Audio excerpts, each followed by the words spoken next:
So, hi everyone. Welcome to our event, Thriving and Surviving. This is my wonderful friend Minelva. Hi. So, Minelva, did you want to take a second to, share a little bit about yourself? Sure. As you know, my name is Minelva Pierre, and I have a boy, a 10-year-old son, and I am now married. Yay. Thank God, yeah. And I currently work in a hospital. I'm also a believer, and that's all I can say now. Yes. Or that's my introduction. Wonderful. So, first of all, thank you for being here. We appreciate you taking the time to support us in what we're trying to do. Yes. Minelva knows, but this has been on my heart for several weeks now, and I'm just very appreciative of you being here. So, thank you so much. Thank you for inviting me too. Yeah, absolutely. Okay, so we're just going to get right into it. Okay. How long have you been cancer free? August made it 2 years. I can say August made it 2 years since I finished my treatments. Awesome. Yeah. Awesome. Because you can say you're cancer free, but they don't consider you cancer free or in remission until after 5 years. So I still, every 6 months, I still have to go and do my follow-ups. Okay. Do the continuous poking, because Right. which is lab work and everything, and just pray to God and believe that the results, that I get positive results back. Right. Yeah. So what's that process like when you go to the doctors? What's some procedures that you have to do on a regular basis? Okay. First of all, I have to say, where you're gonna go get the lab work, or where I go and get the lab work, is at the cancer center. Okay. So it's like I'm always reminded, or it's a place that I'll never be able to put behind me, because this is where I would the infusion center is there also. Okay. But you go there, you get seen by the doctor, and then he asks you if everything's okay, have you been feeling any symptoms, and then after that he'll give me a prescription, I guess. And I have to go and get lab work, and also get an chest x-ray done, and then he'll ask me, am I taking my meds, and just that.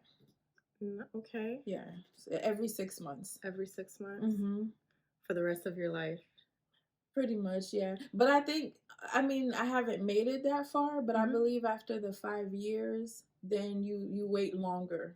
Okay. Yeah. Okay. But until then, you have to go every 6 months. And then I get people that ask me questions, what other tests are they doing? But as far as what I was told, the results, or it's all in the blood work. So, yeah. Okay. All right. So, I did have a couple of starter questions for us to dive into our conversation. Okay. So, first of all, how did you find out about your diagnosis? Wow. Okay. So, I remember it like it was yesterday. I just woke up, because I work overnight, and I still do, but I work overnight, and then I was in the kitchen talking to my dad, and for whatever reason, I just touched the side of my breast. Nothing intentionally, or, I just touched the side of my breast, and then I felt a lump. And when I felt it, I told my dad about it. And, God has his ways of working things out, because prior to that, I had a minor surgery, an outpatient surgery, and I was supposed to do a follow-up on it, and I just kept on pushing it back, pushing the follow-up back. Well, it just so happened that when I finally decided to go to the follow-up, it was the day before that I found the lump. Yeah, so when I found the lump, and then the next day I went to the follow up, and I told the doctor. It was my OB. I told the doctor, and he felt it too. And he didn't want me to panic, but I remember him, the expression on his face, because the size was big. Wow. Yeah, and it felt hard. So from there, the following week, we went to, went and did a mammogram, went to the radiologist, and he said the same thing, that, it was too big. And then one thing after the other, then I had an appointment with a surgeon, and then he did a biopsy, and I had to wait, for the results. And it just so happened, I'm telling you, my faith was tested, because the week that I was supposed to get the results was the same week that we were having a hurricane. Wow. Yeah, I forgot what's the name of the hurricane. That was a couple years ago. Yeah, the one that hit Puerto Rico. Yes. Yeah. Yes. Yep. Irma, I think it was. Yeah, I think so. I think that was the name. So you talk about faith being tested. I remember when I went in there, and then, and I'm just hoping, just trying to be positive, right. Thinking everything's gonna be okay, everything's gonna be okay. Right. And then he told me, boom, it's cancer. So I'm like, okay. And then after he gives me the results, mind you, they were preparing for the hurricane. So it was like, okay, go home, we'll get back to you. No. Yikes. Yeah, no, this is right. Yeah, nothing. Wow. There was no follow up, because we were preparing for a hurricane. Right. I remember just sitting there on my couch, and when I found out, I went home and I told my dad, and I'm just thinking, oh, there's a hurricane also, so wow. And I'll be lying if I say I didn't panic, but I was more lost. Lost, what if there's a disaster? What then? What do you do then? Who's gonna see me next, or where do I go? Yeah. Wow. Yeah. So when I found out, it was just by me touching myself, and it wasn't there. We don't have family. We don't have nobody in our family. Really? Yeah. So I was the first one. Wow. And you have sisters too? I have one. One? Yeah. Okay. You got, I know, several brothers. Yep. And everybody went and got tested. I mean, the guys didn't get tested, but guys get it cancer too. Yes. Yeah. Yes, they do. Yep. People think it's uncommon, but I mean, it happens. Yep. So, wow. Yep. So, what challenges outside of what you just shared with us, with learning of your diagnosis and being in a middle of a crisis, what challenges did you face as you were going through, your treatment? I have to say the main challenge was my son, because at the time I was a single parent, and I just remember just being first we didn't want to tell my son about it, so he wouldn't panic. But then from the time that I had the surgery, and from the recovering time, and then going through chemo and everything, it just broke my heart to see how my son took it. Because even though he didn't say it, because I think he didn't know, with his expressions and attitude, it showed that he thought he was going to lose me. Yeah. But what gave him comfort, though, was at the time when everything was happening, was when they were on Christmas break. Okay. So we let him go to the appointments with me. So you involved him. Yeah, the fact that he was able to sit in the appointments, and then when the doctor would say you're gonna need help and this and that. So he felt like, oh, this is my opportunity to help mommy.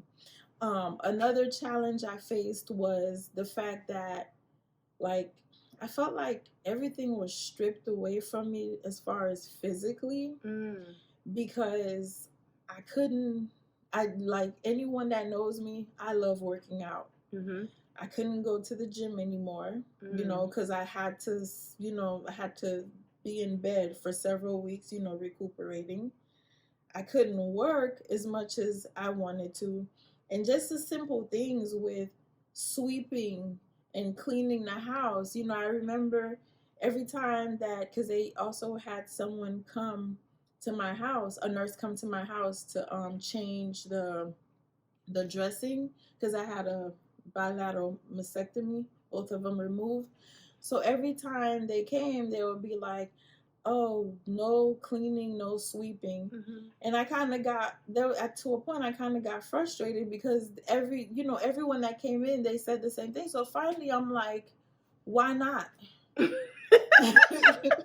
why can't you were sick and tired? Yeah, like why? So, but it was, and then finally she explained it, because also I had this arm, my right arm, where they removed lymph nodes. She was just saying that you don't want to keep doing the same motion over and over and over again. That'll irritate the know where I had the surgery. The other challenge I had was, again, going back to this arm. I remember there was a time that I couldn't even lift the arm. Wow.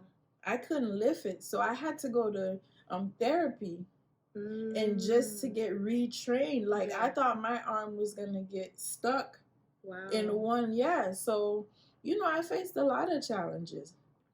But in the midst of that, I can say that God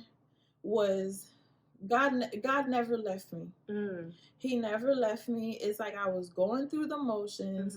I didn't understand what was going on, but I was just going along with them. And I say it's all by the grace of God, because, like, for example, I'll look at some of the pictures from at that time, and I'll be like, oh my gosh, I look like that, but at the time, it was just a normal day-to-day thing. Yep. I find that it's often when we look back and we reflect that we're like, dang, I used to be in that place. Yeah, exactly. Yep. Like, I don't even recognize who that person is anymore. Yeah, exactly. And like, another thing too, I remember, again, going back to exercising, I would, like, in the neighborhood that I live, I had just gotten to the point where it's like a 2-mile run. I had just gotten to the point, that I was able to run nonstop and, go back nonstop. This was my training. And then as soon as this happened, so I'm like, okay, I guess I'm just going to have to walk. Not thinking anything of it. I'm just going to have to walk. So then I remember I went to the doctor. The doctor was like, what can I do for you? Or what questions do you have? And I'm like, I just don't understand why I'm so tired. Even though I'm going through chemo and people know that's what chemo does, I'm like, I just don't understand. It didn't click. No. I'm like, I just don't understand why I'm so tired. And, everything is just getting harder to do.